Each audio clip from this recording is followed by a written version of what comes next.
بسم الله الرحمن الرحيم ألف لام ميم. ذلك الكتاب لا ريب فيه هدى للمتقين الذين يؤمنون بالغيب ويقيمون الصلاة ومما رزقناهم ينفقون والذين يؤمنون بما أنزل إليك وما أنزل من قبلك وبالآخرة هم يوقنون أولئك على هدى من ربهم وأولئك هم المفلحون. إن الذين كفروا سواء عليهم أنذرتهم أم لم تنذرهم لا يؤمنون. ختم الله على قلوبهم وعلى سمعهم وعلى أبصارهم غشاوة ولهم عذاب عظيم. ومن الناس من يقول آمنا بالله وباليوم الآخر وما هم بمؤمنين يخادعون الله والذين آمنوا وما يخادعون إلا أنفسهم وما يشعرون. في قلوبهم مرض فزادهم الله مرضا ولهم عذاب أليم بما كانوا يكذبون. وإذا قيل لهم لا تفسدوا في الأرض قالوا إنما نحن مصلحون ألا إنهم هم المفسدون ولكن لا يشعرون. وإذا قيل لهم آمنوا كما آمن الناس قالوا أنؤمن كما آمن السفهاء ألا إنهم هم السفهاء ولكن لا يعلمون. وإذا لقوا الذين آمنوا قالوا آمنا وإذا خلوا إلى شياطينهم قالوا إنا معكم إنما نحن مستهزئون. الله يستهزئ بهم ويمدهم في طغيانهم يعمهون. أولئك الذين اشتروا الضلالة بالهدى فما ربحت تجارتهم وما كانوا مهتدين. مثلهم كمثل الذي استوقد نارا فلما أضاءت ما حوله ذهب الله بنورهم وتركهم في ظلمات لا يبصرون. صم بكم عمي فهم لا يرجعون. أو كصيب من السماء فيه ظلمات ورعد وبرق يجعلون أصابعهم في آذانهم من الصواعق حذر الموت والله محيط بالكافرين. يكاد البرق يخطف أبصارهم كلما أضاء براء لهم مشوا فيه، وإذا أظلم عليهم قاموا، ولو شاء الله لذهب بسمعهم وأبصارهم، إن الله على كل شيء قدير. يا أيها الناس اعبدوا ربكم الذي خلقكم والذين من قبلكم لعلكم تتقون. الذي جعل لكم الأرض فراشا والسماء بناء وأنزل من السماء ماء فأخرج به من الثمرات رزقا لكم، فلا تجعلوا لله أندادا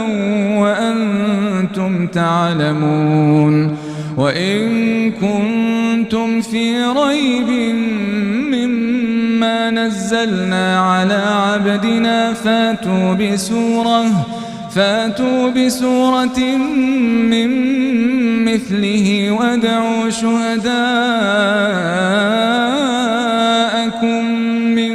دون الله إن كنتم صادقين. فإن لم تفعلوا ولن تفعلوا فاتقوا النار التي وقودها الناس والحجارة أعدت للكافرين. وبشر الذين آمنوا وعملوا الصالحات أن لهم جنات تجري من تحتها الأنهار، كلما رزقوا منها من ثمرة رزقا قالوا هذا الذي رزقنا من قبل، وأتوا به متشابها، ولهم فيها أزواج مطهرة وهم فيها خالدون. إن الله لا يستحيي أن يضرب مثلا ما بعوضة فما فوقها، فأما الذين آمنوا فيعلمون أنه الحق من ربهم، وأما الذين كفروا فيقولون ماذا أراد الله بهذا مثلا، يضل به كثيرا ويهدي به كثيرا، وما يضل به إلا الفاسقين الذين ينقضون عهد الله من بعد ميثاقه ويقطعون ما أمر الله به أن يوصل ويفسدون في الأرض، أولئك هم الخاسرون. كيف تكفرون بالله وكنتم أمواتا فأحياكم ثم يميتكم ثم يحييكم ثم إليه ترجعون. هو الذي خلق لكم ما في الأرض جميعا ثم استوى إلى السماء فسواهن 7 سماوات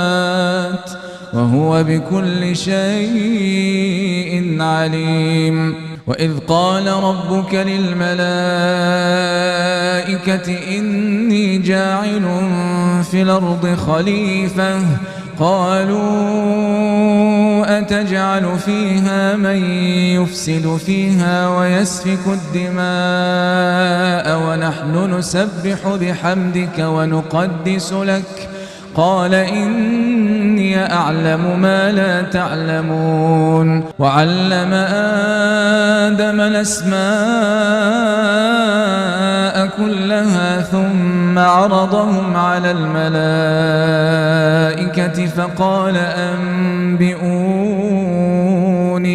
فقال أنبئوني بأسماء هؤلاء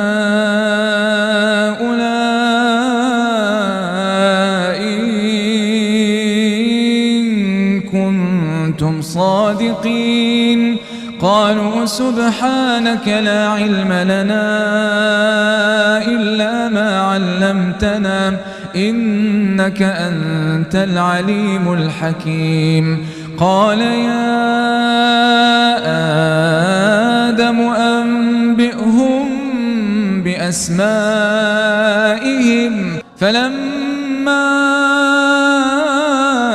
أنبأهم بأسمائهم قال ألم قل لكم إني أعلم غيب السماوات والأرض وأعلم ما تبدون وما كنتم تكتمون. وإذ قلنا للملائكة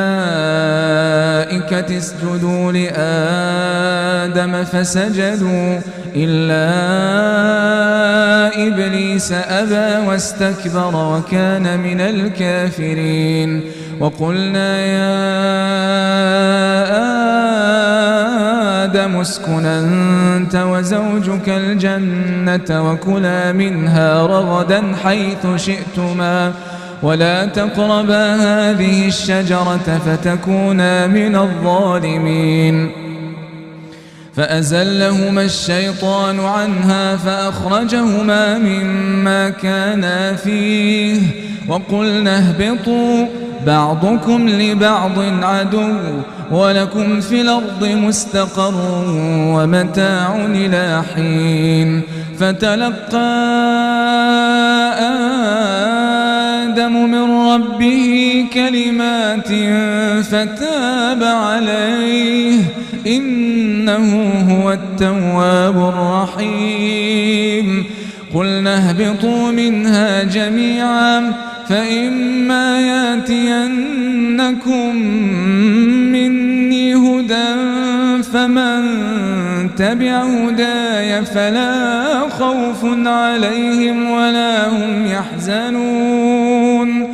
والذين كفروا وكذبوا بآياتنا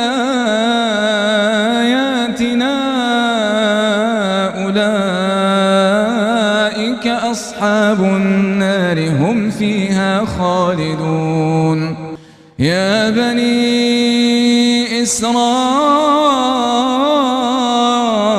اذكروا نعمتي التي أنعمت عليكم وأوفوا بعهدي أوف بعهدكم وإياي فارهبون. وآمنوا بما أنزلت مصدقا لما معكم ولا تكونوا أول كافر به ولا تشتروا بآياتي ثمنا قليلا وإياي فاتقون. ولا تلبسوا الحق بالباطل وتكتموا الحق وأنتم تعلمون. وأقيموا الصلاة وآتوا الزكاة واركعوا مع الراكعين. أتأمرون الناس بالبر وتنسون أنفسكم وأنتم تتلون الكتاب أفلا تعقلون. واستعينوا بالصبر والصلاة وإنها لكبيرة إلا على الخاشعين الذين يظنون أنهم ملاقو ربهم وأنهم إليه راجعون. يا بني إسرائيل اذكروا نعمتي التي أنعمت عليكم وأني فضلتكم على العالمين. واتقوا يوما لا تجزي نفس عن نفس شيئا ولا يقبل منها شفاعة ولا يؤخذ منها عدل ولا هم ينصرون. وإذ نجيناكم من آل فرعون يسومونكم سوء العذاب يذبحون أبناءكم ويستحيون نساءكم وفي ذلكم بلاء من ربكم عظيم. وإذ فرقنا بكم البحر فأنجيناكم وأغرقنا آل فرعون وأنتم تنظرون. وإذ واعدنا موسى 40 ليلة ثم اتخذتم العجل من بعده وأنتم ظالمون ثم عفونا عنكم من بعد ذلك لعلكم تشكرون. وإذا آتينا موسى الكتاب والفرقان لعلكم تهتدون. وإذ قال موسى لقومه يا قوم إنكم ظلمتم أنفسكم باتخاذكم العجل فتوبوا إلى بارئكم فاقتلوا أنفسكم ذلكم خير لكم عند بارئكم فتاب عليكم إنه هو التواب الرحيم. وإذ قلتم يا موسى لن نؤمن لك حتى نرى الله جهرة فأخذتكم الصاعقة وأنتم تنظرون ثم بعثناكم من بعد موتكم لعلكم تشكرون. وظللنا عليكم الغمام وأنزلنا عليكم المن والسلوى كلوا من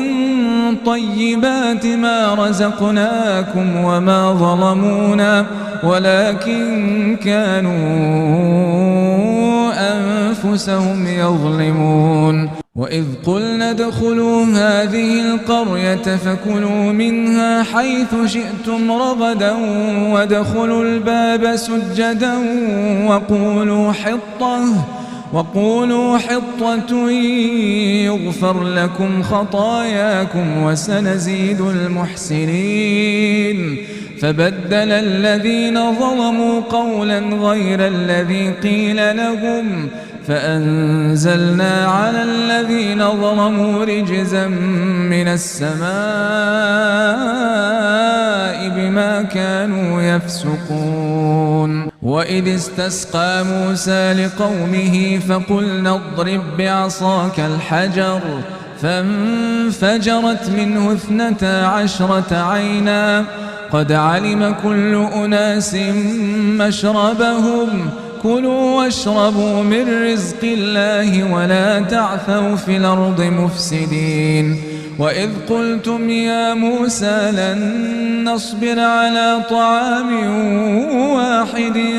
فادع لنا ربك يخرج لنا مما تنبت الأرض من بقلها وقثائها وفومها وعدسها وبصلها قال أتستبدلون الذي هو أدنى بالذي هو خير اهبطوا مصرا فإن لكم ما سألتم وضربت عليهم الذلة والمسكنة وباءوا بغضب من الله ذلك بأنهم كانوا يكفرون بآيات الله ويقتلون النبيين الإنجيل بغير الحق ذلك بما عصوا وكانوا يعتدون إن الذين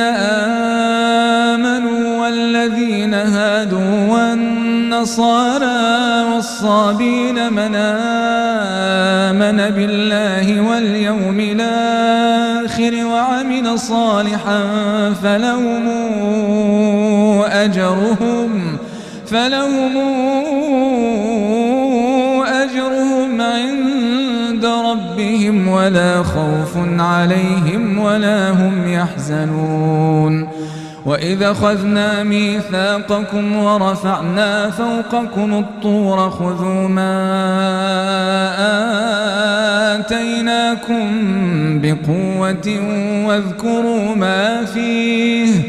واذكروا ما فيه لعلكم تتقون ثم توليتم من بعد ذلك فلولا فضل الله عليكم ورحمته لكنتم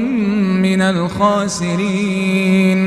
ولقد علمتم الذين اعتدوا منكم في السبت فقلنا لهم كونوا قردة خاسئين فجعلناها نكالا لما بين يديها وما خلفها وموعظة للمتقين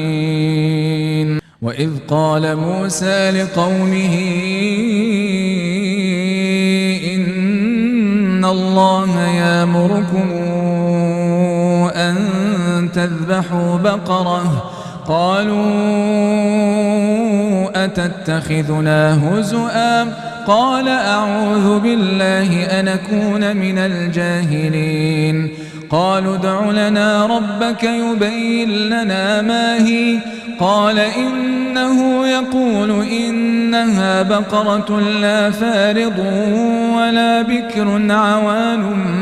بين ذلك فافعلوا ما تؤمرون قالوا ادع لنا ربك يبين لنا ما لونها قال إنه يقول إنها بقرة صفراء فاقع لونها تسر الناظرين قالوا ادع لنا ربك يبين لنا ما هي إن البقرة شابه علينا وإنا إن شاء الله لمهتدون قال إنه يقول إنها بقرة لا ذلول تثير الأرض ولا تسقي الحرث مسلمة لا شية فيها قالوا لا نجئت بالحق فذبحوها وما كانوا يفعلون وإذ قتلتم نفسا فادارأتم فيها والله مخرج ما كنتم تكتمون فقلنا اضربوه ببعضها كذلك يحيي الله الموتى ويريكم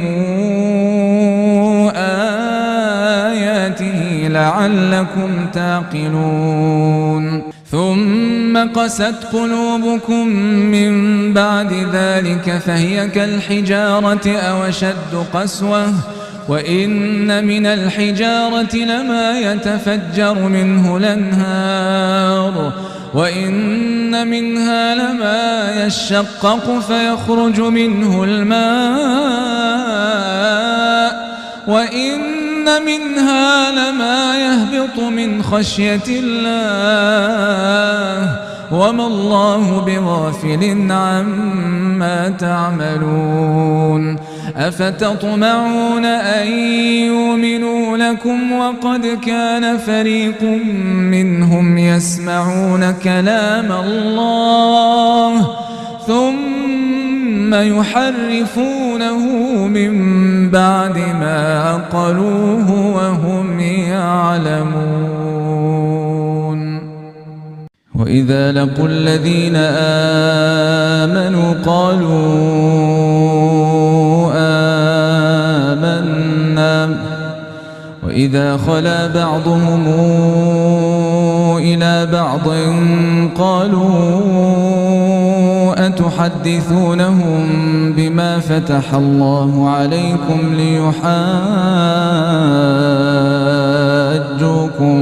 به عند ربكم أفلا تعقلون أولا يعلمون أن الله يعلم ما يسرون وما يعلنون ومنهم أميون لا يعلمون الكتاب إلا أماني وإن هم إلا يظنون فويل للذين يكتبون الكتاب بأيديهم ثم يقولون هذا من عند الله ليشتروا به ثمنا قليلا فويل لهم مما كتبت أيديهم وويل لهم مما يكسبون وقالوا لن تمسنا النار إلا أياما معدودة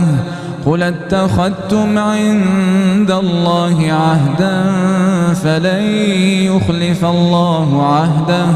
أم تقولون على الله ما لا تعلمون بلى من كسب سيئة وأحاطت به خطيئاته فأولئك أصحاب النار هم فيها خالدون والذين آمنوا وعملوا الصالحات أولئك أصحاب الجنة هم فيها خالدون وإذا أخذنا ميثاق بني إسرائيل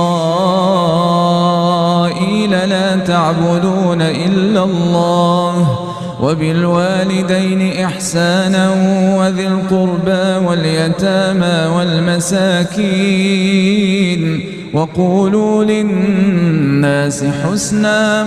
وأقيموا الصلاة وآتوا الزكاة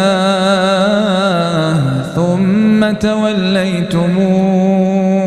إلا قليلا منكم وأنتم معرضون وإذا أخذنا ميثاقكم لا تسفكون دماءكم ولا تخرجون أنفسكم من دياركم ثم أقررتم وأنتم تشهدون ثم أنتم هؤلاء تقتلون أنفسكم وتخرجون فريقا منكم من ديارهم تظاهرون عليهم بالإثم والعدوان وإن يأتوكم أسارى تفادوهم وهو محرم عليكم إخراجهم أفتؤمنون ببعض الكتاب وتكفرون ببعض فما جزاء من يفعل ذلك منكم إلا خزي في الحياة الدنيا ويوم القيامة يردون إلى أشد العذاب وما الله بغافل عما يعملون أولئك الذين اشتروا الحياة الدنيا بالآخرة فلا يخفف عنهم العذاب ولا هم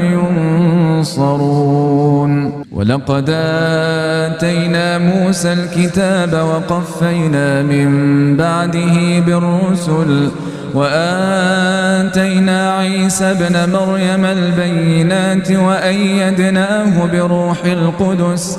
أفكلما جاءكم رسول بما لا تهوى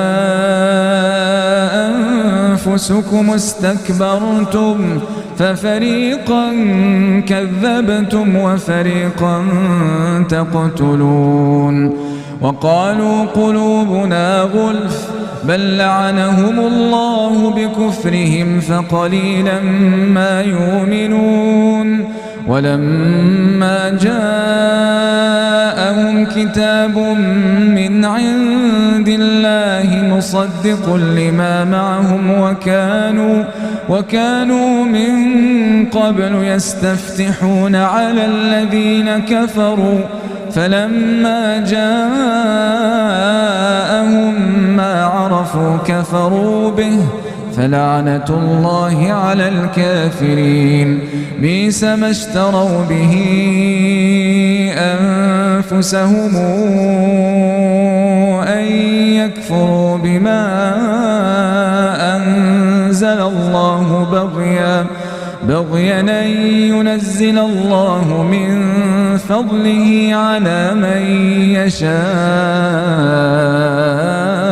من عباده فباءوا بغضب على غضب وللكافرين عذاب مهين وإذا قيل لهم آمنوا بما أنزل الله قالوا نؤمن بما أنزل علينا ويكفرون بما وراءه وهو الحق مصدقا لما معهم قل فلم تقتلون أنبياء الله من قبل إن كنتم مؤمنين ولقد جاءكم موسى بالبينات ثم اتخذتم العجل من بعده وأنتم ظالمون وإذا أخذنا ميثاقكم ورفعنا فوقكم الطور خذوا ما آتيناكم بقوة واسمعوا قالوا سمعنا وعصينا وأشربوا في قلوبهم العجل بكفرهم قل بئس ما يأمركم به إيمانكم إن كنتم مؤمنين قل إن كانت لكم الدار الآخرة عند الله خالصة من دون الناس فتمنوا الموت إن كنتم صادقين ولن يتمنوه أبدا بما قدمت أيديهم والله عليم بالظالمين ولتجدنهم أحرص الناس على حياة ومن الذين أشركوا يود أحدهم لو يعمر 1000 سنة وما هو بمزحزحه من العذاب أن يعمر والله بصير بما يعملون قل من كان عدوا لجبريل فإنه نزله على قلبك بإذن الله مصدقا لما بين يديه وهدى وبشرى للمؤمنين من كان عدوا لله وملائكته ورسله وجبريل وميكائيل فإن الله عدو للكافرين ولقد أنزلنا إليك آيات بينات وما يكفر بها إلا الفاسقون أوكلما عاهدوا عهدا نبذه فريق منهم بل أكثرهم لا يؤمنون ولما جاءهم رسول من عند الله مصدق لما معهم نبذ فريق من الذين أوتوا الكتاب كتاب الله وراء ظهورهم نبذ فريق من الذين أوتوا الكتاب كتاب الله وراء ظهورهم كأنهم لا يعلمون واتبعوا ما تتلو الشياطين على ملك سليمان وما كفر سليمان ولكن الشياطين كفروا يعلمون الناس السحر وما أنزل على الملكين ببابل هاروت وماروت وما يعلمان من أحد حتى يقولا إنما نحن فتنة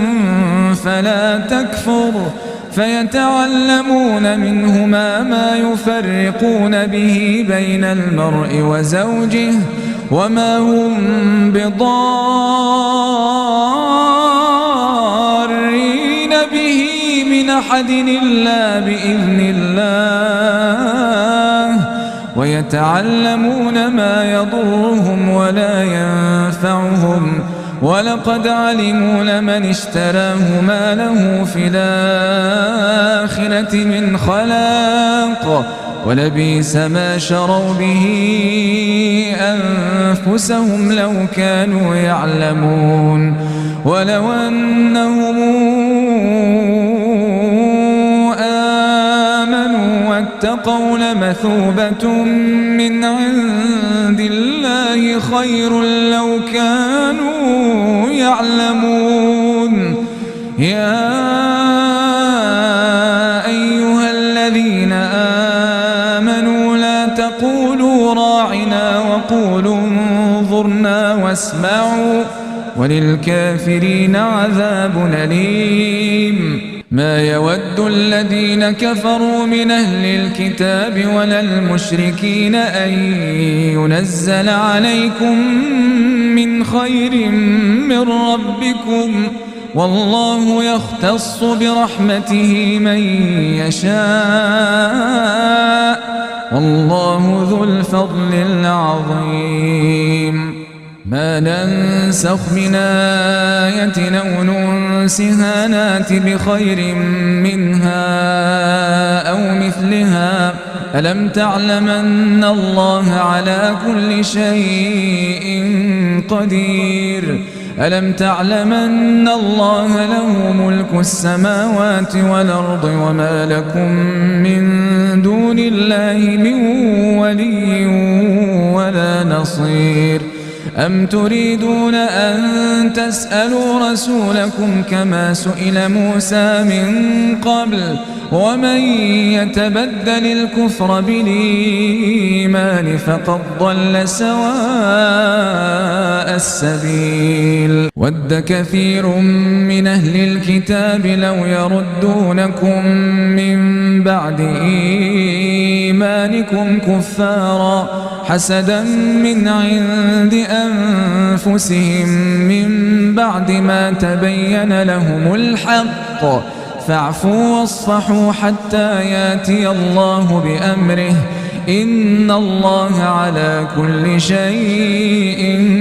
قدير وأقيموا الصلاة وآتوا الزكاة وما تقدموا لأنفسكم من خير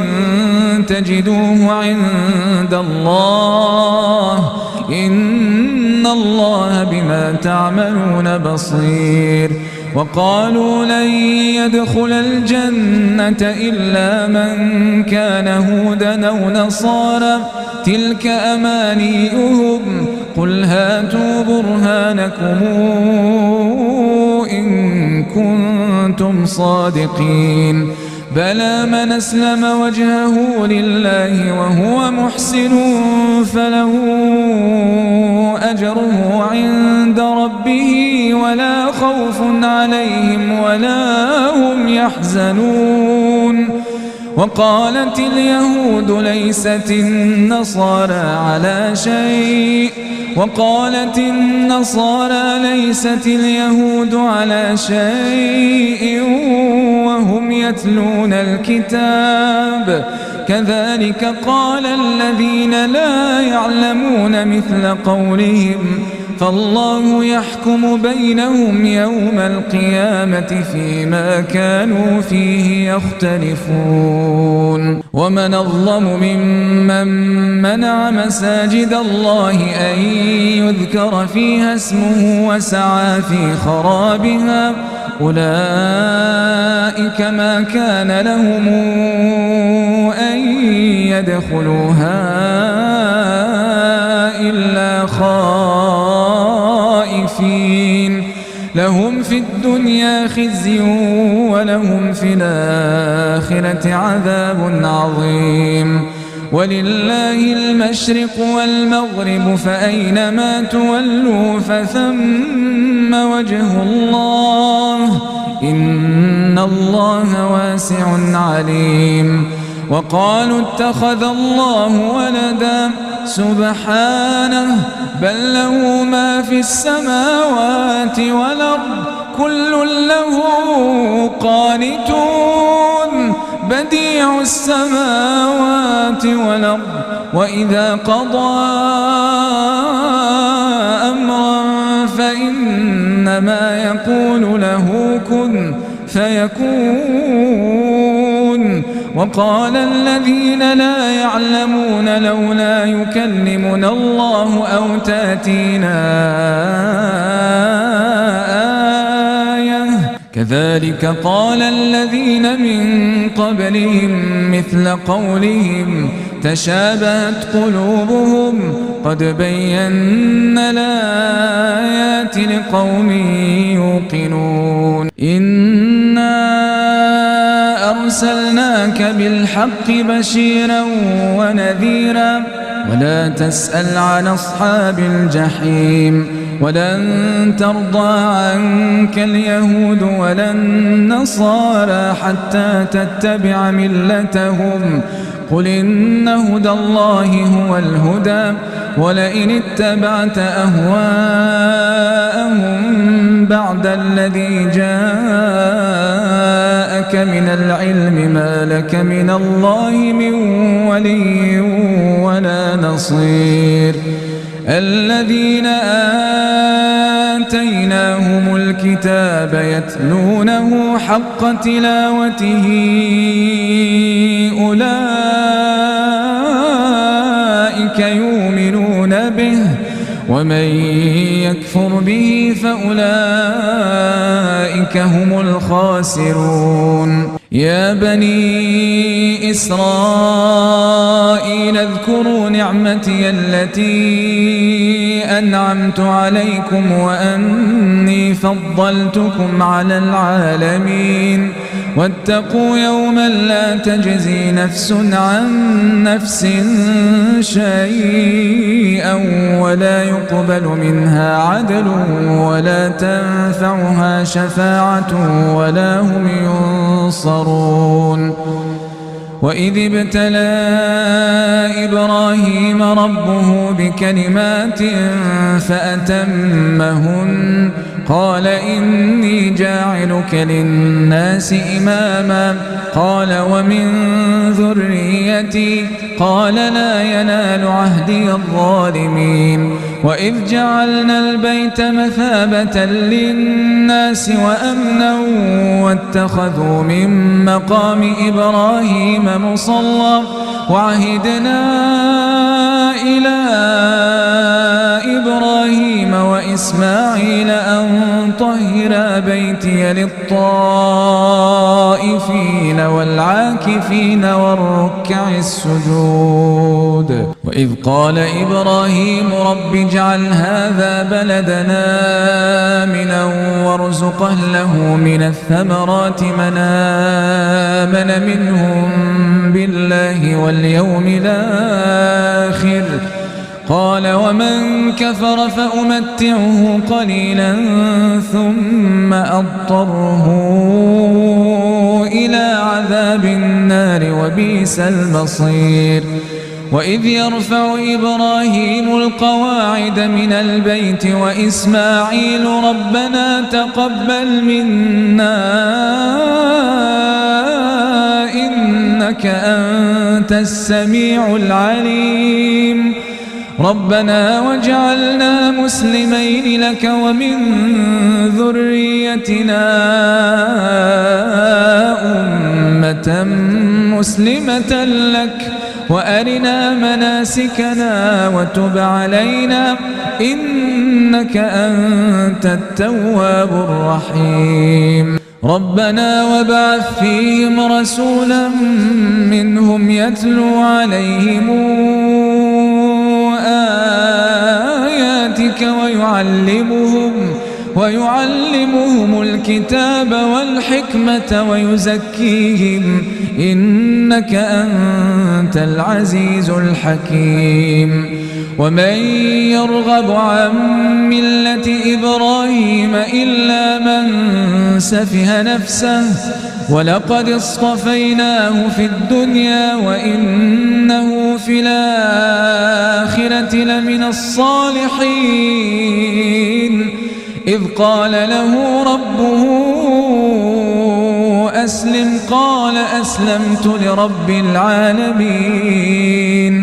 وأوصى بها إبراهيم بنيه ويعقوب يا بني إن الله اصطفى لكم الدين فلا تموتن إلا وأنتم مسلمون أم كنتم شهداء إذ حضر يعقوب الموت إذ قال لبنيه ما تعبدون من بعدي قالوا نعبد إلهك وإله آبائك إبراهيم وإسماعيل وإسحاق إلها واحدا ونحن له مسلمون تلك أمة قد خلت لها ما كسبت ولكم ما كسبتم ولا تسألون عما كانوا يعملون وقالوا كونوا هودا أو نصارى تهتدوا قل بل ملة إبراهيم حنيفا وما كان من المشركين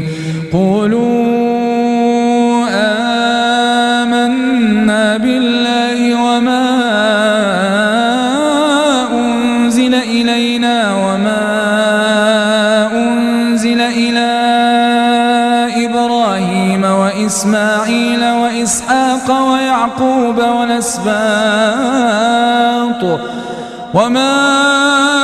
أوتي موسى وعيسى وما أوتي النبيون من ربهم لا نفرق بين أحد منهم ونحن له مسلمون فإن آمنوا بمثل ما آمنتم به فقد اهتدوا وإن تولوا فإنما هم في شقاق فسيكفيكهم الله وهو السميع العليم صبغة الله ومن أحسن من الله صبغة ونحن له عابدون قل تحاجوننا في الله وهو ربنا وربكم ولنا أعمالنا ولكم أعمالكم ونحن له مخلصون أم يقولون إن إبراهيم وإسماعيل وإسحاق ويعقوب والأسباط كانوا هودا أو نصارى قل أنتم أعلم أم الله ومن أظلم ممن كتم شهادة عنده من الله وما الله بغافل عما تعملون تلك أمة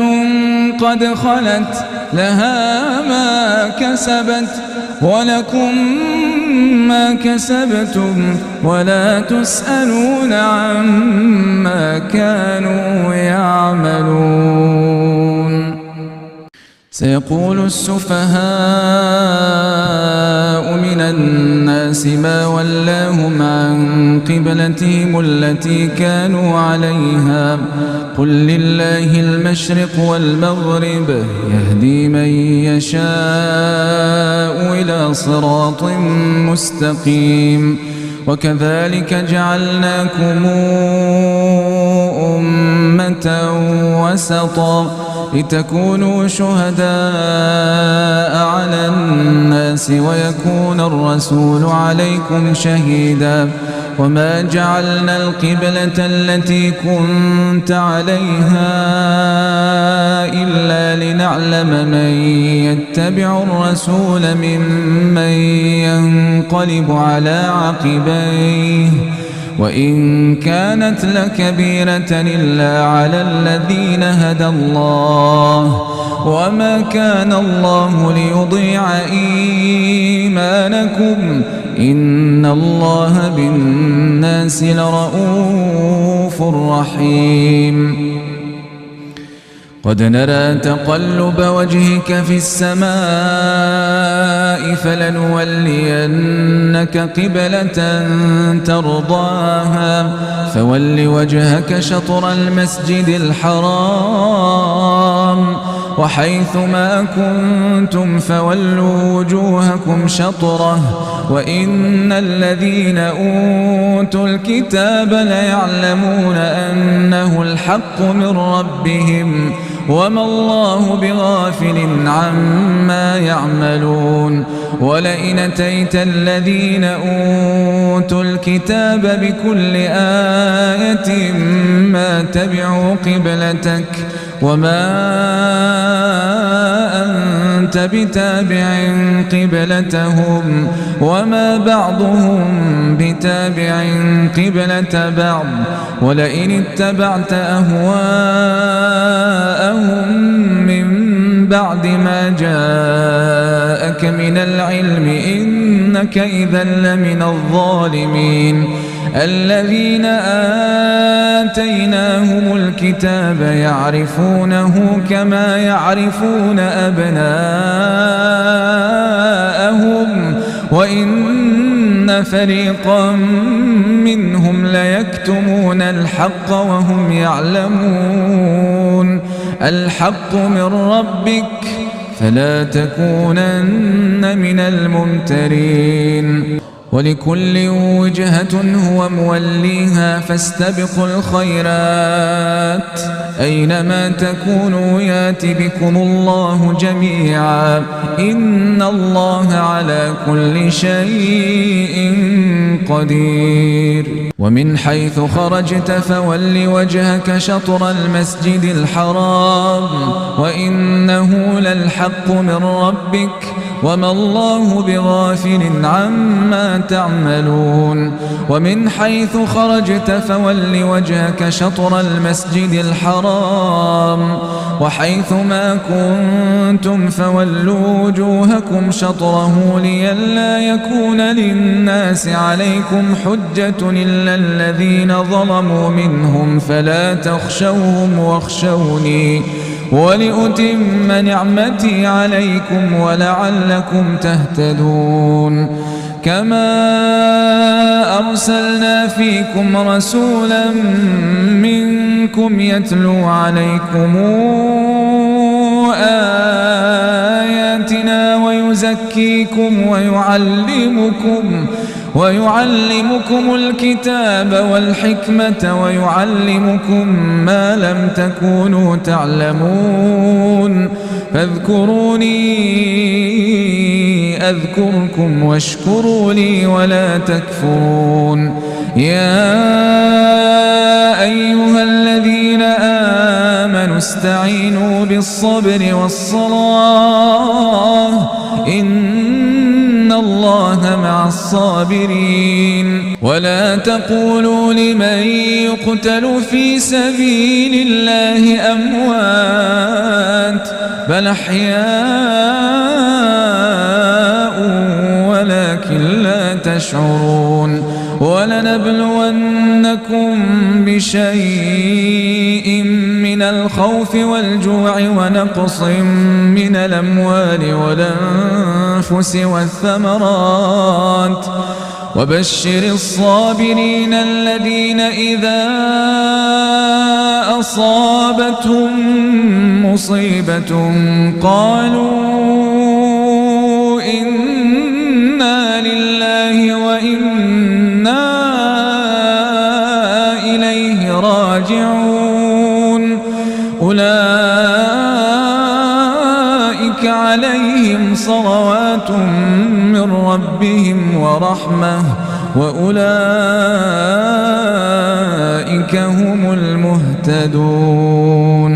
إن الصفا والمروة من شعائر الله فمن حج البيت أو اعتمر فلا جناح عليه أن يطوف بهما ومن تطوع خيرا فإن الله شاكر عليم إن الذين يكتمون ما أنزلنا من البينات والهدى من بعد ما بيناه للناس في الكتاب أولئك يلعنهم الله ويلعنهم اللاعنون إلا الذين تابوا وأصلحوا وبينوا فأولئك أتوب عليهم وأنا التواب الرحيم إن الذين كفروا وماتوا وهم كفار أولئك عليهم لعنة الله والملائكة والناس أجمعين خالدين فيها لا يخفف عنهم العذاب ولا هم ينظرون وإلهكم إله واحد لا إله إلا هو الرحمن الرحيم إن في خلق السماوات والأرض واختلاف الليل والنهار والفلك التي تجري في البحر بما ينفع الناس وما أنزل الله من السماء من فأحيا به الأرض بعد موتها وبث فيها من كل دابة وتصريف الرياح والسحاب المسخر بين السماء والأرض لآيات لقوم يعقلون ومن الناس من يتخذ من دون الله أندادا يحبونهم كحب الله والذين آمنوا أشد حبا لله ولو ترى الذين ظلموا إذ يرون العذاب أن القوة لله جميعا وأن الله شديد العذاب إذ تبرأ الذين اتبعوا من الذين اتبعوا ورأوا العذاب وتقطعت بهم الأسباب وقال الذين اتبعوا لو أن لنا كرة فنتبرأ منهم كما تبرأوا منا كذلك يريهم الله أعمالهم حسرات عليهم وما هم بخارجين من النار يا أيها الناس الناس كلوا مما في الأرض حلالا طيبا ولا تتبعوا خطوات الشيطان إنه لكم عدو مبين إنما يأمركم بالسوء والفحشاء وأن تقولوا على الله ما لا تعلمون وإذا قيل لهم اتبعوا ما أنزل الله قالوا بل نتبع ما ألفينا عليه آباءنا أولو كان آباؤهم لا يعقلون شيئا ولا يهتدون ومثل الذين كفروا كمثل الذي ينعق بما لا يسمع إلا دعاء ونداء صم بكم عمي فهم لا يعقلون يا أيها الذين آمنوا كلوا من طيبات ما رزقناكم واشكروا لله إن كنتم إياه تعبدون إنما حرم عليكم الميتة والدم ولحم الخنزير وما أهل به لغير الله فمن اضطر غير باغ ولا عاد فلا إثم عليه إن الله غفور رحيم إن الذين يكتمون ما أنزل الله من الكتاب ويشترون به ثمنا قليلا أولئك ما يأكلون في بطونهم إلا النار ولا يكلمهم الله يوم القيامة ولا يزكيهم ولهم عذاب أليم أولئك الذين اشتروا الضلالة بالهدى والعذاب بالمغفرة فما أصبرهم على النار ذلك بأن الله نزل الكتاب بالحق وإن الذين اختلفوا في الكتاب لفي شقاق بعيد ليس البر أن تولوا وجوهكم قبل المشرق والمغرب ولكن البر من آمن بالله واليوم الآخر والملائكة والكتاب والنبيين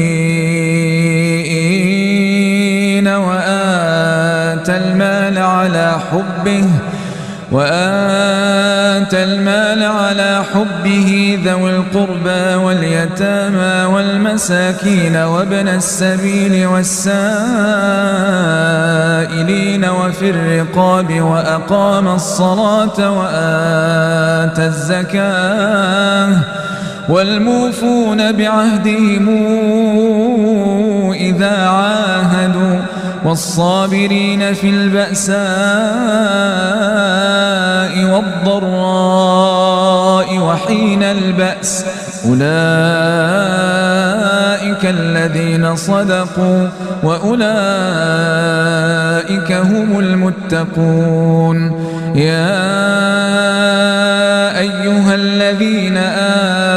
آمنوا كتب عليكم القصاص في القتلى الحر بالحر والعبد بالعبد والأنثى بالأنثى فمن عفي له من أخيه شيء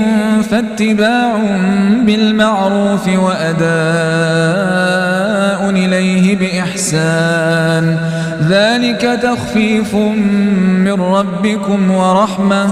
فمن اعتدى بعد ذلك فله عذاب أليم. ولكم في القصاص حياة يا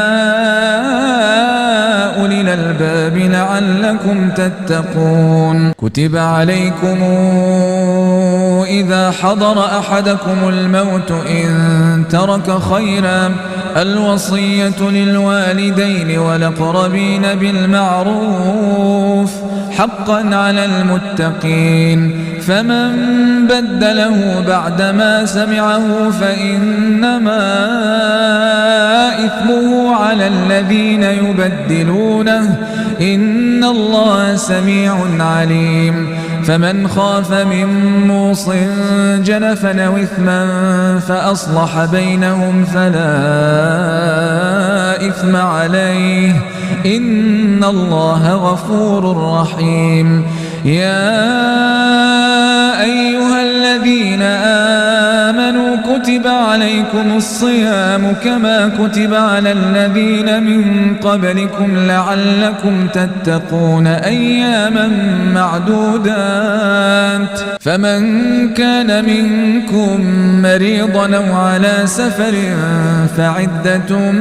من أيام أخر وعلى الذين يطيقونه فدية طعام مساكين فمن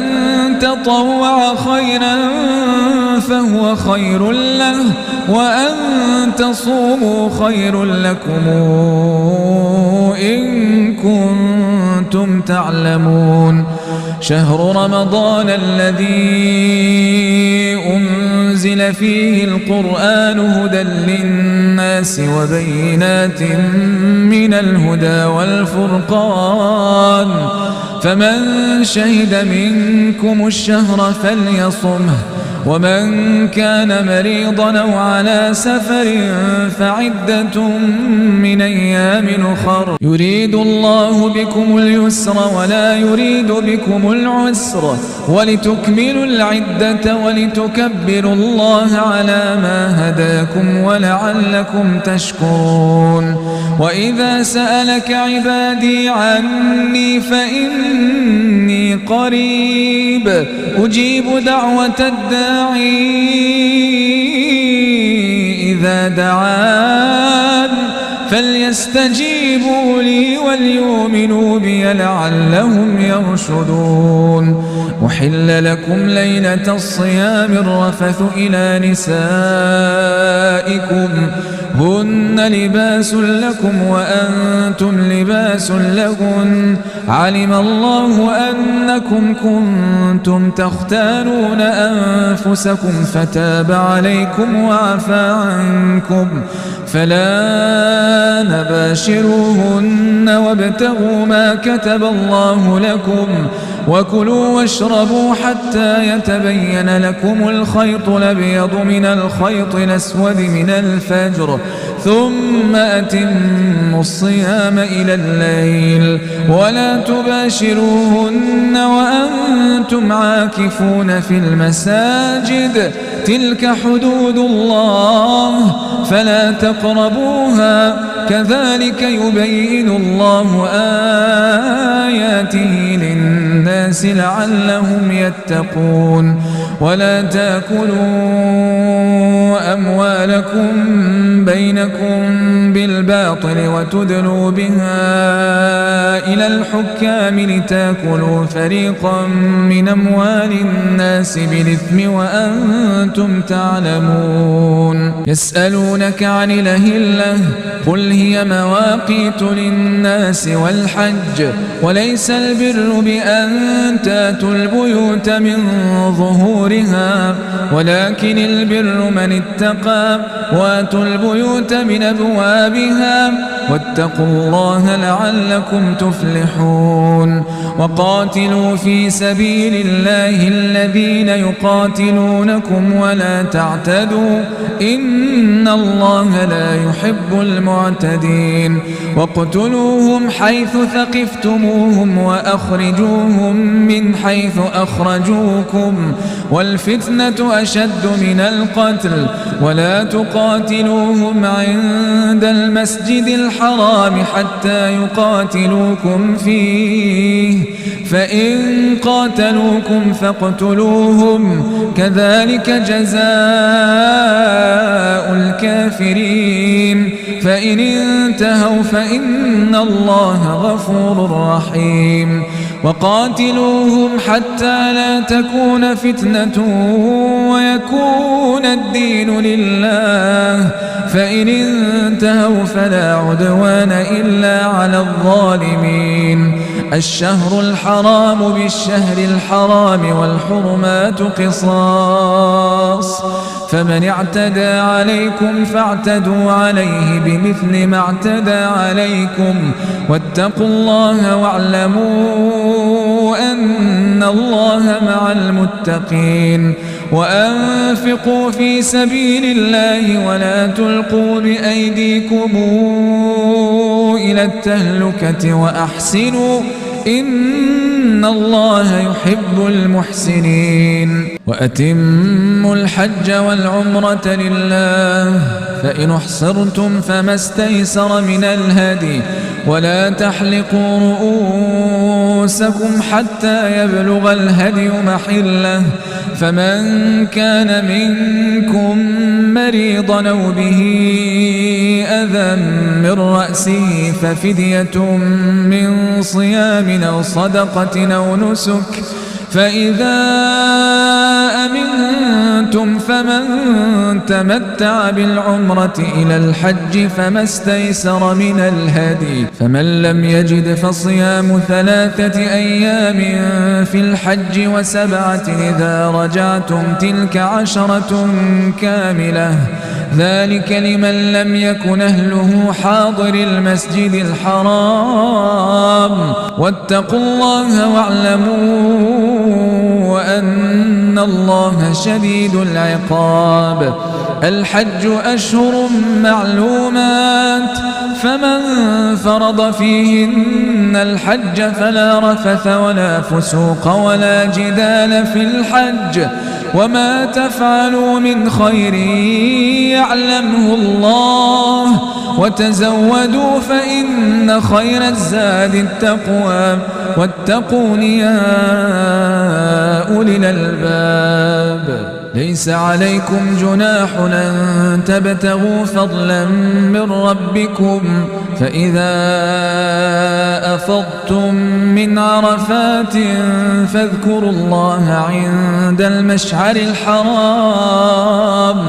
واذكروه كما هداكم وإن كنتم من قبله لمن الضالين ثم أفيضوا من حيث أفاض الناس واستغفروا الله إن الله غفور رحيم فإذا قضيتم مناسككم فاذكروا الله كذكركم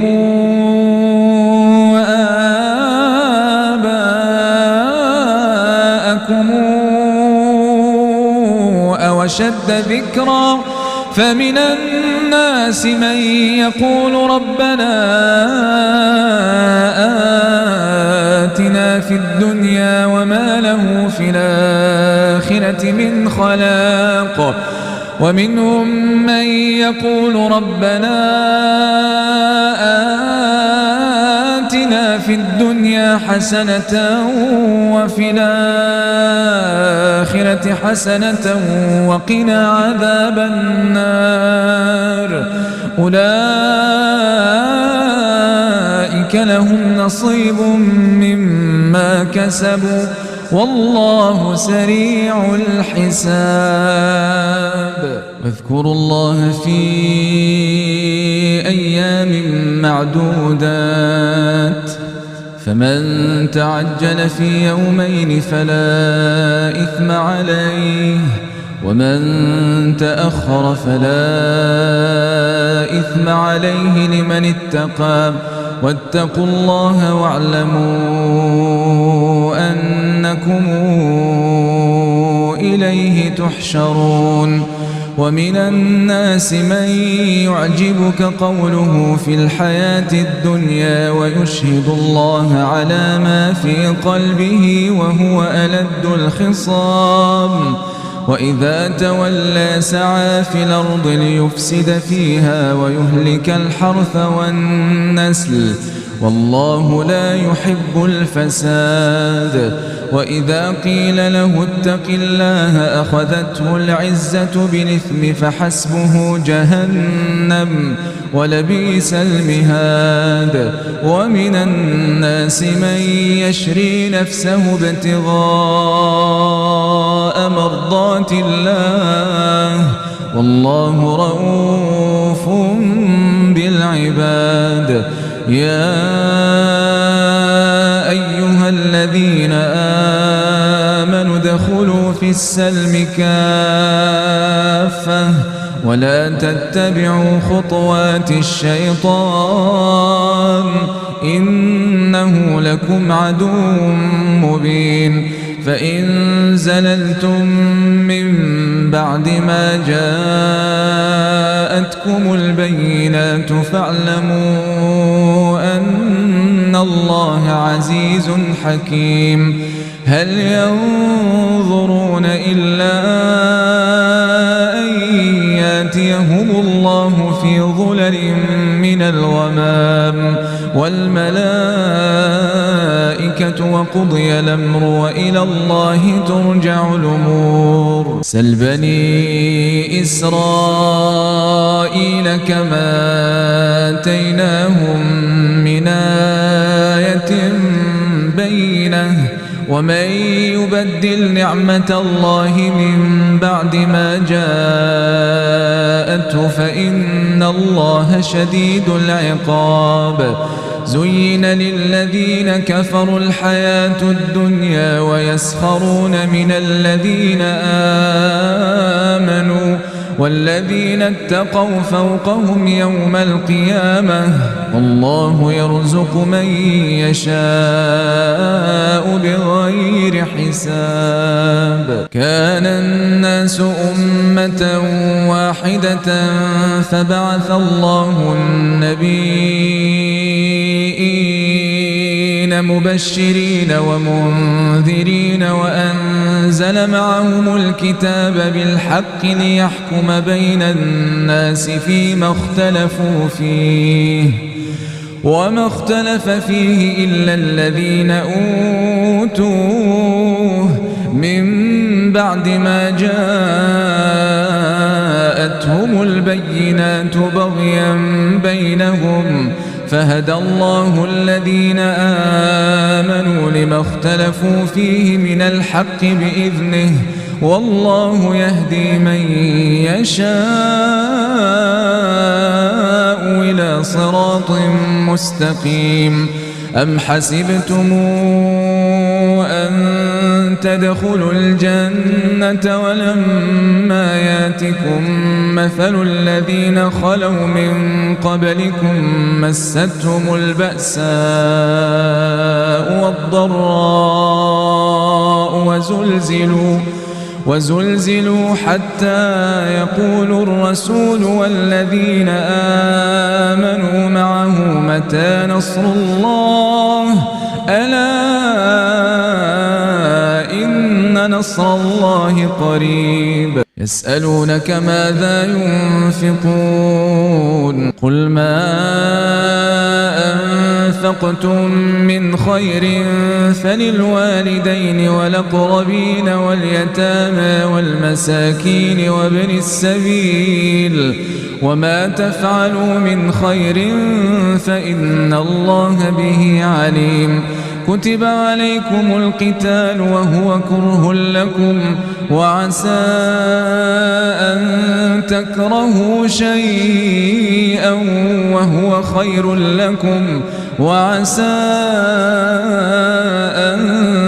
تحبوا شيئا وهو شر لكم والله يعلم وأنتم لا تعلمون يسألونك عن الشهر الحرام قتال فيه قل قتال فيه كبير وصد عن سبيل الله وكفر به والمسجد الحرام وإخراج أهله منه أكبر عند الله والفتنة أكبر من القتل ولا يزالون يقاتلونكم حتى يردوكم عن دينكم إن استطاعوا ومن يرتد منكم عن دينه فيمت وهو كافر فأولئك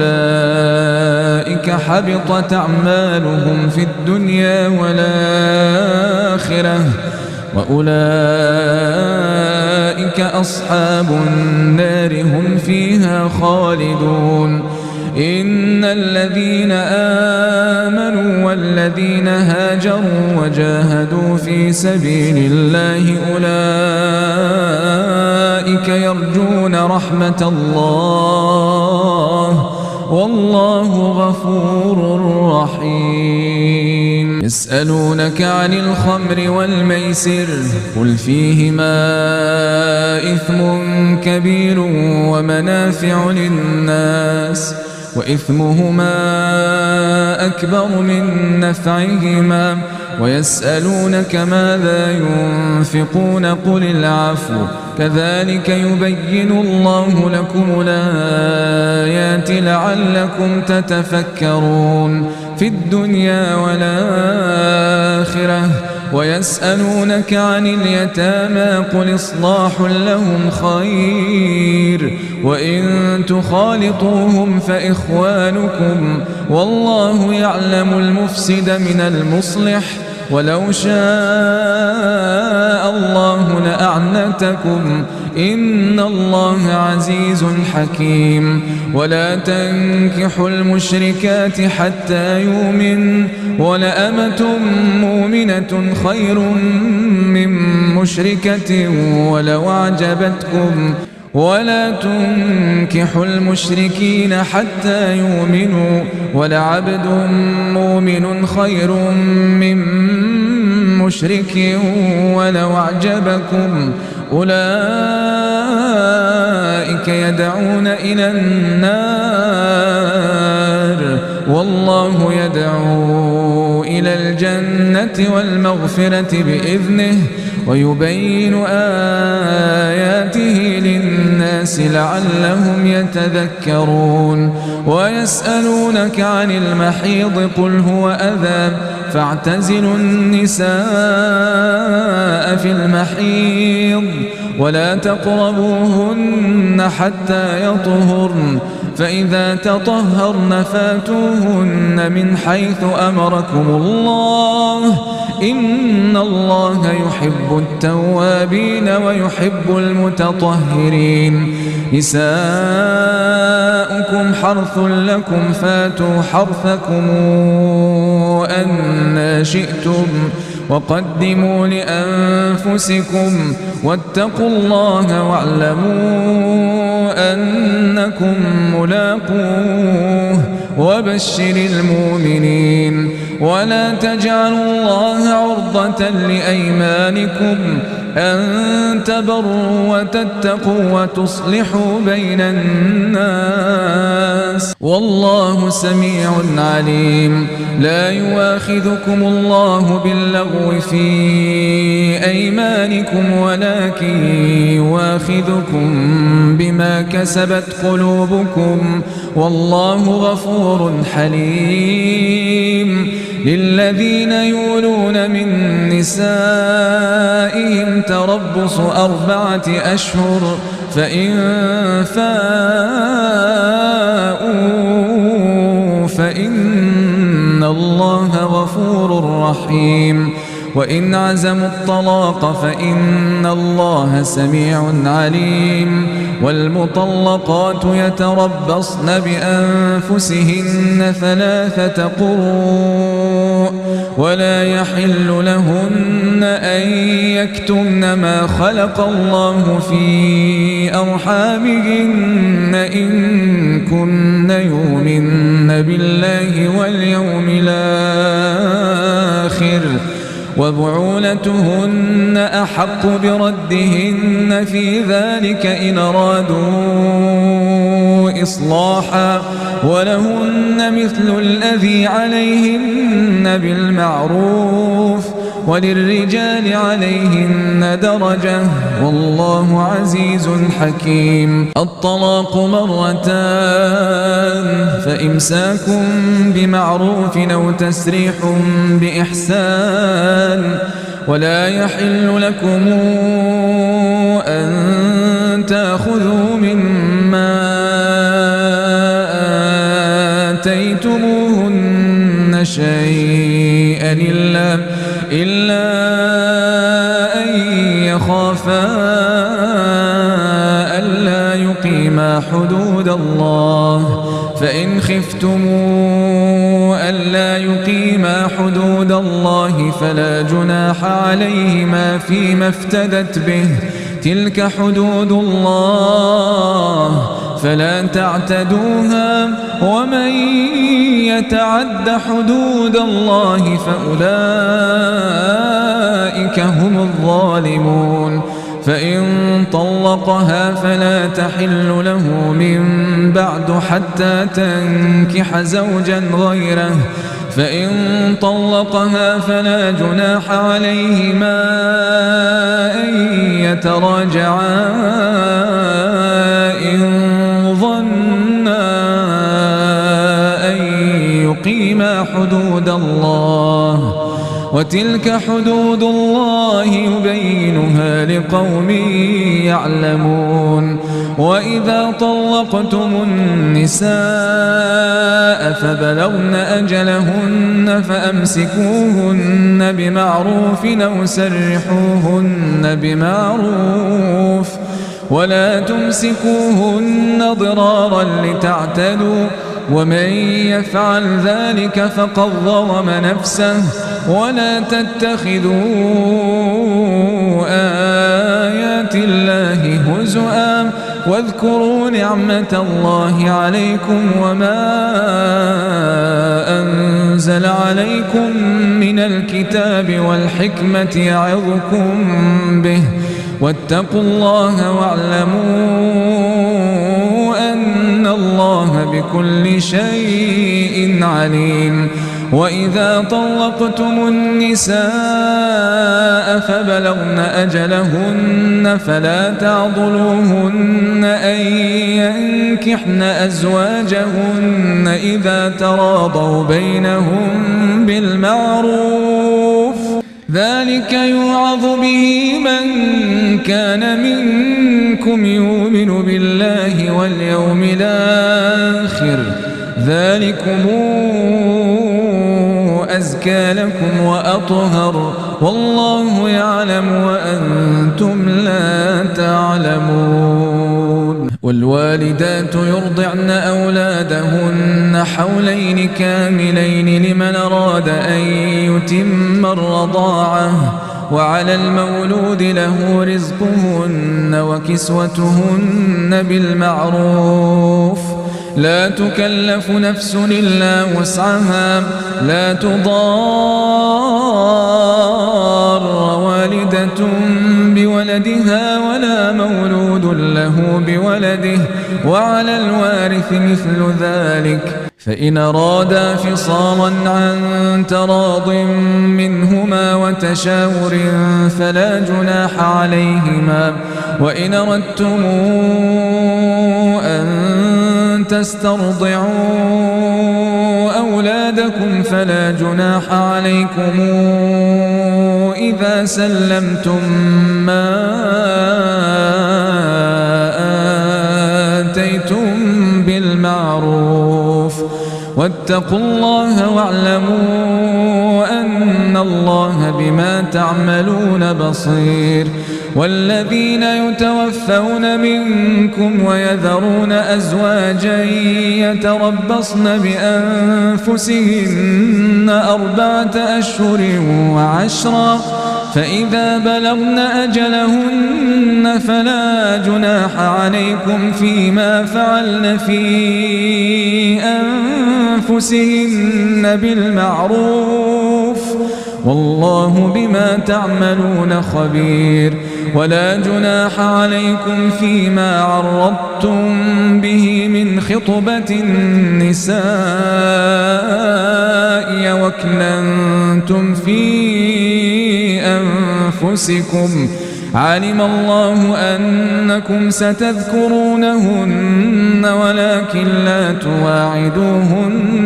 سرا إلا أن تقولوا قولا معروفا. ولا تعزموا عقدة النكاح حتى يبلغ الكتاب أجله واعلموا أن الله يعلم ما في أنفسكم فاحذروه واعلموا أن الله غفور حليم. لا جناح عليكم إن طلقتم النساء ما لم تمسوهن أو تفرضوا لهن فريضة ومتعوهن على الموسع قدره وعلى المقتر قدره متاعا بالمعروف حقا على المحسنين. وإن طلقتموهن من قبل أن تمسوهن وقد فرضتم لهن فريضة فنصف ما فرضتم إلا أن يعفون أو يعفو الذي بيده عقدة النكاح وأن تعفوا أقرب للتقوى ولا تنسوا الفضل بينكم إن الله بما تعملون بصير. حافظوا على الصلوات والصلاة الوسطى وقوموا لله قانتين. فإن خفتم فرجالا أو ركبانا فإذا أمنتم فاذكروا الله كما علمكم ما لم تكونوا تعلمون. والذين يتوفون منكم ويذرون أزواجا وصية لأزواجهم متاعا إلى الحول غير إخراج فإن خرجن فلا جناح عليكم فيما فعلن في أنفسهن من معروف والله عزيز حكيم. وللمطلقات متاع بالمعروف حقا على المتقين كذلك يبين الله لكم آياته لعلكم تعقلون. ألم تر إلى الذين خرجوا من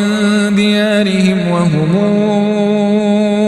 ألوف حذر الموت فقال لهم الله موتوا ثم أحياهم إن الله لذو فضل على الناس ولكن أكثر الناس لا يشكرون. وقاتلوا في سبيل الله واعلموا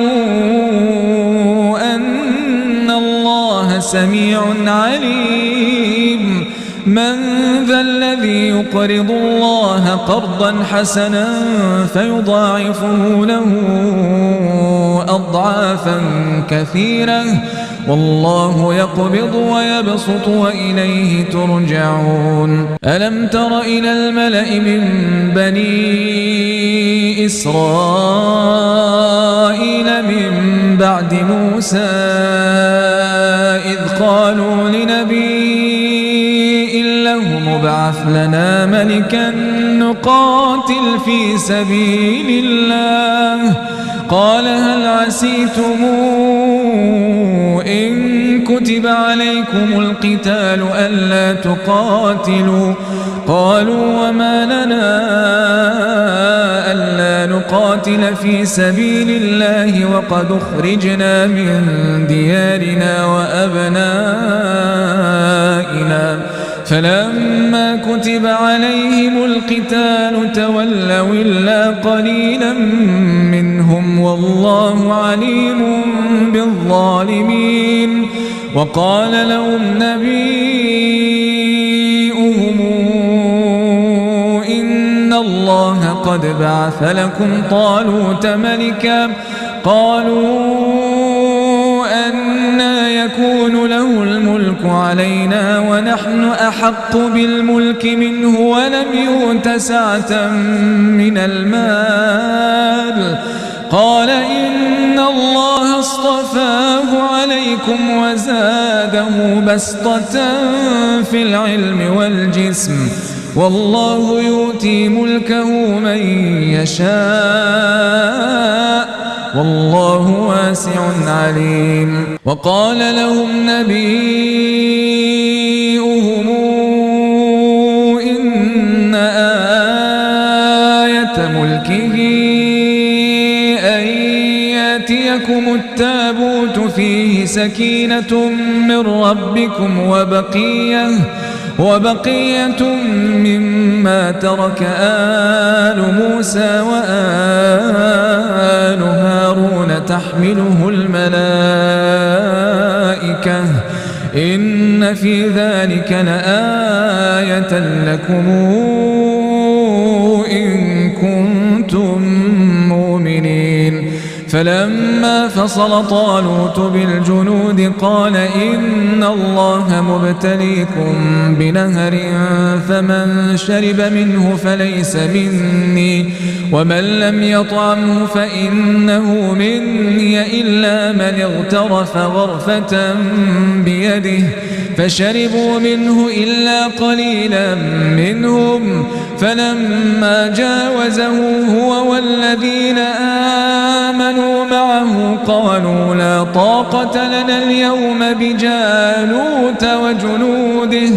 قال الذين يظنون أنهم ملاقوا الله كم من فئة قليلة غلبت فئة كثيرة بإذن الله والله مع الصابرين. ولما برزوا لجالوت وجنوده قالوا ربنا أفرغ علينا صبرا وثبت أقدامنا وانصرنا على القوم الكافرين فهزموهم بإذن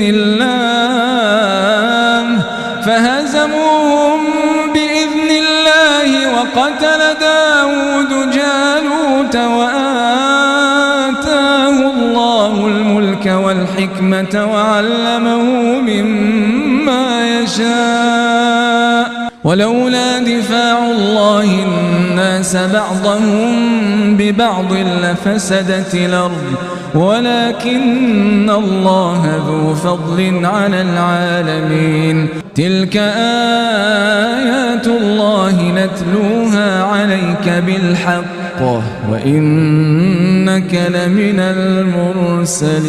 المرسلين. كانوا يعملون. تلك الرسل فضلنا بعضهم على بعض منهم من كلم الله ورفع بعضهم درجات وآتينا عيسى ابن مريم البينات وأيدناه بروح القدس ولو شاء الله ما اقتتل الذين من بعدهم من بعد ما جاءتهم البينات ولكن اختلفوا فمنهم من آمن ومنهم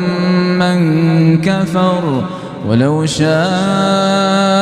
الله ما اقتتلوا ولكن الله يفعل ما يريد. يا أيها الذين آمنوا أنفقوا مما رزقناكم من قبل أن ياتي يوم لا بيع فيه ولا خلة ولا شفاعة والكافرون هم الظالمون. الله لا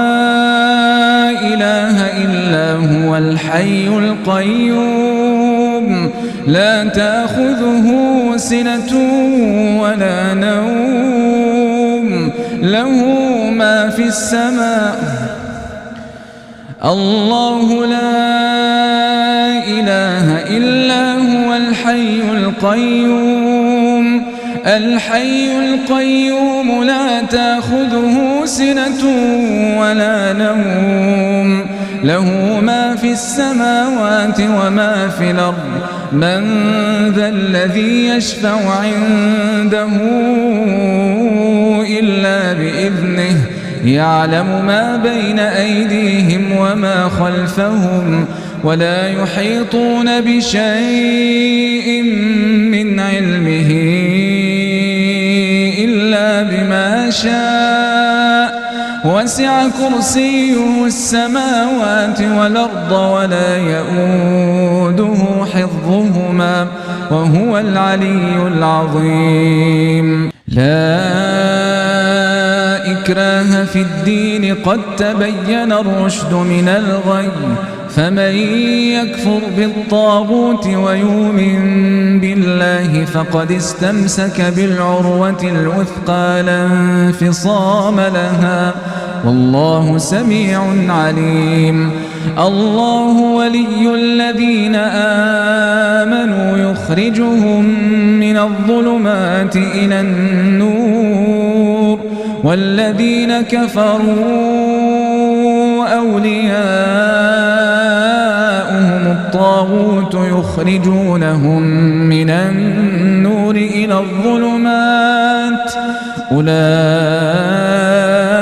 أصحاب النار هم فيها خالدون ألم تر إلى الذي حاج إبراهيم في ربه أن آتاه الله الملك إذ قال إبراهيم ربي الذي يحيي ويميت قال أنا أحيي وأميت قال إبراهيم فإن الله يأتي بالشمس من المشرق فات بها من المغرب فبهت الذي كفر والله لا يهدي القوم الظالمين أو كالذي مر على قرية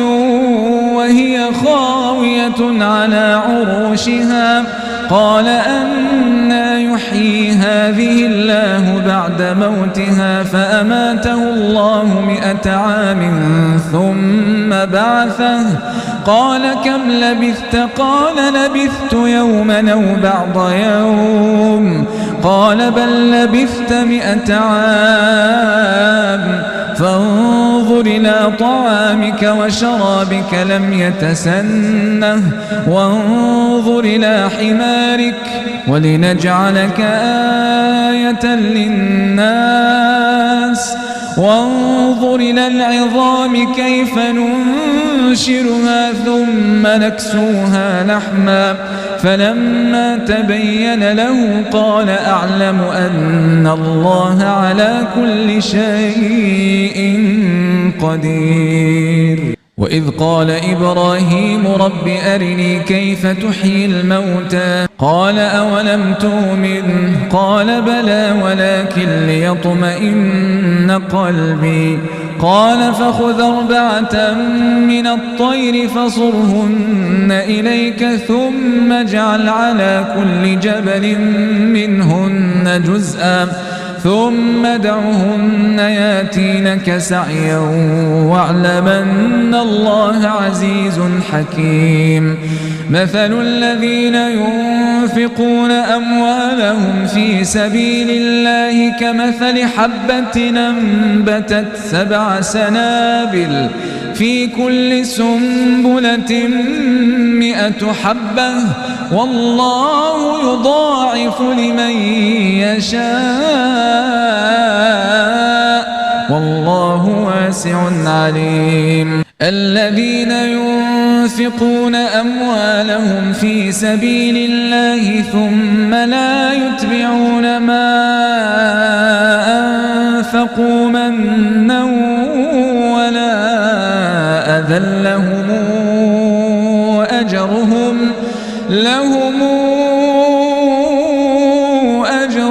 عند ربهم ولا خوف عليهم ولا هم يحزنون قول معروف ومغفرة خير من صدقة يتبعها أذى والله غني حليم يا أيها الذين آمنوا لا تبطلوا صدقاتكم بالمن ولذا كالذي ينفق ماله رئاء الناس ولا يؤمن بالله واليوم الآخر فمثله كمثل صفوان عليه تراب فأصابه وابل فتركه صلدا لا يقدرون على شيء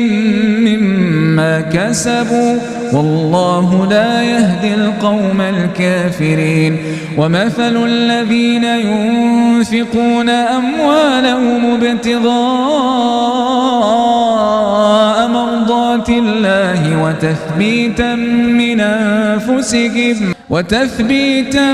من أنفسهم كمثل جنة بربوة أصابها وابل فآتت أكلها ضعفين فإن لم يصبها وابل فطل والله بما تعملون بصير أيود أحدكم أن تكون له جنة من نخيل وأعناب تجري من تحتها الأنهار له فيها من كل الثمرات وأصابه الكبر وله ذرية ضعفاء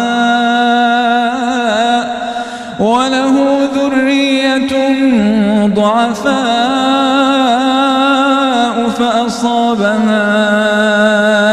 إعصار فيه نار فاحترقت كذلك يبين الله لكم الآيات لعلكم تتفكرون يا أيها الذين آمنوا أنفقوا من طيبات ما كسبتم ومما أخرجنا لكم من الأرض ولا تيمموا الخبيث منه تنفقون ولستم بآخذيه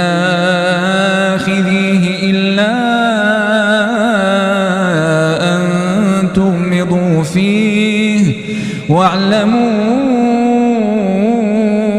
أن الله غني حميد الشيطان يعدكم الفقر ويأمركم بالفحشاء والله يعدكم مغفرة منه وفضلا والله واسع عليم يؤتي الحكمة من يشاء ومن يؤت الحكمة فقد أوتي خيرا كثيرا وما يذكر إلا أولو الألباب وما أنفقتم من نفقة أو نذرتم من نذر فإن الله يعلمه وما للظالمين من أنصار إن تبدوا الصدقات فنعما هي وإن تخفوها وتؤتوها الفقراء فهو خير لكم ونكفر عنكم من سيئاتكم والله بما تعملون خبير ليس عليك هداهم ولكن الله يهدي من يشاء وما تنفقوا من خير فلأنفسكم وما تنفقون إلا ابتغاء وجه الله وما تنفقوا من خير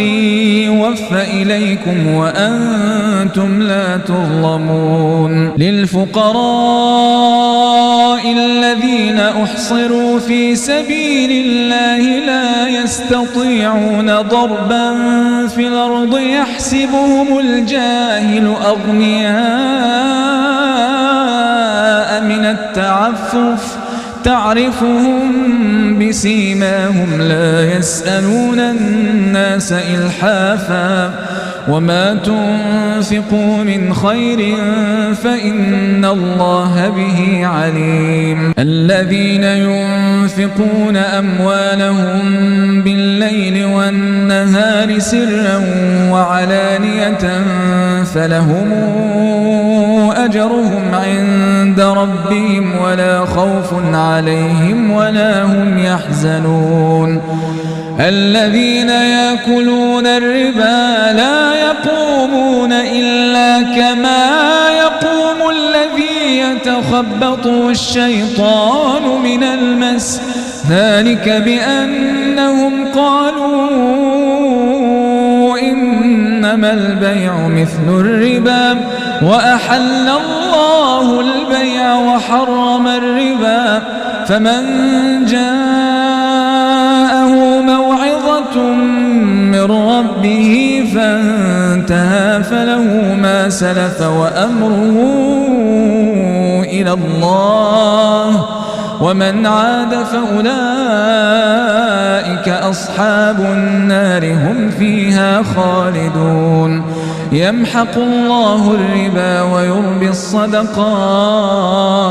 والله لا يحب كل كفار نثيم إن الذين آمنوا وعملوا الصالحات وأقاموا الصلاة وآتوا الزكاة لهم أجرهم عند ربهم ولا خوف عليهم ولا هم يحزنون يا أيها الذين آمنوا اتقوا الله وذروا ما بقي من الربا إن كنتم مؤمنين فإن لم تفعلوا فاذنوا بحرب من الله ورسوله وإن تبتم فلكم رؤوس أموالكم لا تظلمون ولا تظلمون وإن كان ذو عسرة فنظرة إلى ميسرة وأن تصدقوا خير لكم إن كنتم تعلمون واتقوا يوما ترجعون فيه إلى الله ثم توفى كل نفس ما كسبت وهم لا يظلمون يا أيها الذين آمنوا إذا تداينتم بدين إلى أجل مسمى فاكتبوه وليكتب بينكم كاتب بالعدل ولا ياب كاتب أن يكتب كما علمه الله فليكتب وليملل الذي عليه الحق وليتق الله ربه ولا يبخس منه شيئا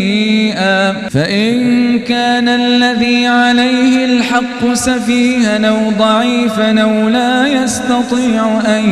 يمل هو فليملل وليه بالعدل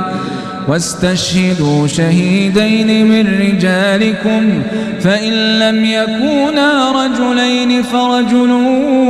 وامرأتان ممن ترضون من الشهداء أن تضل إحداهما فتذكر إحداهما الأخرى ولا ياب الشهداء إذا ما دعوا ولا تسأموا أن تكتبوه صغيرا أو كبيرا إلى أجله ذلكم أقسط عند الله وأقوم للشهادة وأدنى ألا ترتابوا إلا أن تكون تجارة حاضرة تديرونها بينكم فليس عليكم جناح ألا تكتبوها وأشهدوا إذا تبايعتم ولا يضار كاتب ولا شهيد وإن تفعلوا فإنه فسوق بكم واتقوا الله ويعلمكم الله والله بكل شيء عليم. وإن كنتم على سفر ولم تجدوا كاتبا فرهان مقبوضة فإن أمن بعضكم بعضا فليؤد الذي اؤتمن أمانته وليتق الله ربه ولا تكتموا الشهادة ومن يكتمها فإنه آثم قلبه والله بما تعملون عليم. لله ما في السماوات وما في الأرض وإن تبدوا ما في أنفسكم أو تخفوه يحاسبكم به الله فيغفر لمن يشاء ويعذب من يشاء